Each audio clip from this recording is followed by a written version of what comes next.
Okay, so it's finally here.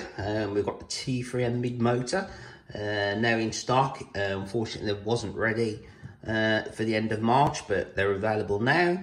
We've also already sold a few kits. I thought it was time to get the video out before I assemble my own car, which is this one, and just show you a bit about the car, what comes in it, and let's just have a quick look.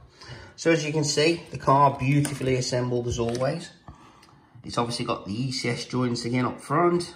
It's got quite a thick diff oiling, obviously being front wheel drive.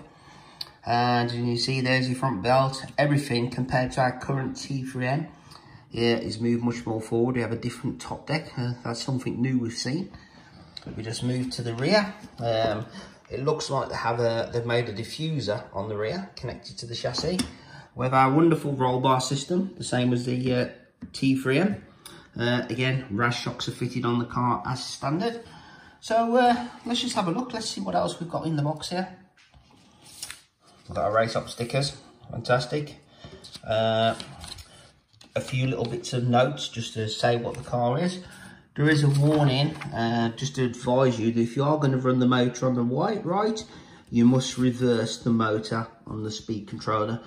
Obviously, if it's on that side of the car and it's positioned there, it's going to be going backwards if you don't flip it on your speedo. We have our wonderful laid out instructions as always, which is pretty good. And then, so what else is extra in the box? Okay, so here's our option shocks. These are basically conventional shocks with membranes. A lot of people, well, some are. Shocks are very much a preference. Some people like the RAS shocks, other people don't. Other people like the membrane shocks. I think the main thing about the RAS shocks was that people were saying if they had an heavy crash, because of the way they are assembled, one of the issues was because it doesn't pop off the ball joint like the existing ones we had, you would break your shock tube and do more damage. So, you know, as of now, why not just include both sets of shocks in the kit, and you can choose which ones you want to run. One thing I will say about the shocks, this is quite important. Now, on the bottom of the RAS shocks, you will see there is an alloy ball cup. There it is, or alloy spring retainer, sorry. And that's holding the spring. Now, that is what they call a -3 retainer. On the option shocks, have a plastic one. That is not -3. So therefore, your car would sit 3mm higher.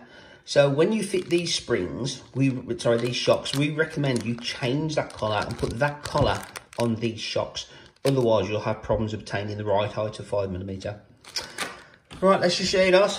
Obviously, with the shocks, we've included the balls that go inside, so you just insert those. So you've got a fully swappable set of shocks, which is fantastic. And then what else have we got in the bag? Okay, so let's have a quick look what we've got here. Okay, so it looks like there we have the aerial tube.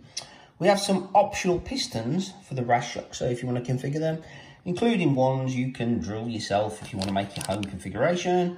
There's your piston locker for when you adjust it, and you've got a fantastic, if you look, you've got a nice wrench there for adjusting your turnbuckles. Again, all in the kit of standards, all sounding very good. And then we come to the actual rest of the kit.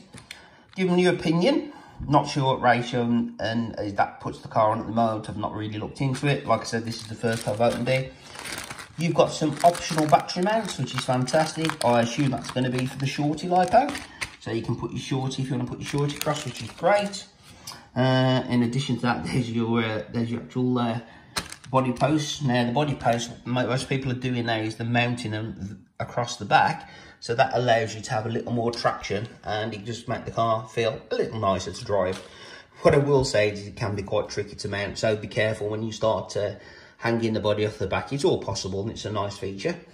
And let's have a quick look. This is one of the nice features. So we've got the plates here. They're actually quite heavy. I think that one's around about 30-ish. And that one's about 60 some odd grams. But that is a fantastic brass plate, and it's milled, so it's shaped to the bumper. Now, if anybody that knows our cars, you'll probably realise that that will fit certain other brands of cars. So that is something we can supply and sell extra as people. I think my only gutting part about this is running outside and scratching this nice piece of brass engineering. It's a shame, but it's necessary, of course. And that's not much I can tell. We do have all the spares in stock already. I'll just show you a few things that I'm pondering over at the moment. So one of the issues I have is I don't know whether to mount the motor there, where they recommend it to go, or whether to flip it round the opposite side and put the motor here and have the LiPo all the way down. What I do need to check is my electrics to make sure I've got enough room to run the wire from there to the receiver. I would have to put the receiver at the back if I was going to mount it in its current configuration. So I need to do some experimentation just to make sure things fit as I hope they do. Other than that, yeah, it really is a nice piece of kit. Carries over a lot of features from the T3M, and I'm sure, you know, a lot of parts are fit. I was actually looking at the chassis with me and some of the guys, and we actually think this chassis would actually fit the T3M car, which is quite a nice thing to know. Maybe it's even possible to convert a T3M over to one of these. Maybe a lot cheaper to do if somebody's interested. You know, but it does carry the rest of the wishbones and everything else. You've got your usual configuration, which is your 2 degrees and 2.5 degrees and the 1.5 degrees adjustment, which is fantastic. And that's pretty much it on this video for now. I am going to do some changes. I will be fitting the option shocks myself. Not because I don't like the race shocks, it's just for indoor racing. I just feel that the membrane shocks give you a better control of the car. It does feel a bit nicer. But let's show you what we're going to do a bit extra in the UK for our customers. So we've already tested the T3M and we've got some new option springs. So what we've decided to do is to give our customers, you can either have the gold springs, which is about 2.5, or you can have the silver springs, which we reckon is very close to 2.6, 2.7. Both are linear springs, and we've already tested this. We use silver on the front and we use gold on the rear, and we found that the car is absolutely fantastic for the feel. Now, one thing that I am doing for myself is I'm going to fit the optional 3-hole pistons, and they will go into, obviously, into my normal shocks. But that's only because when I've been running the T3M on carpet, I find that that combination with these springs on the four-wheel drive is fantastic for the traction. It feels very similar to other brands. The shocks feel virtually the same, and the springing. I'm not going to mention the brand, but anybody that knows me knows what I used to run, and you'll know it's got a very, very similar feel. And that's pretty much it for the moment on the T3M. Hope to bring you some videos when we've got the electrics all mounted, and obviously I've ordered a body shell.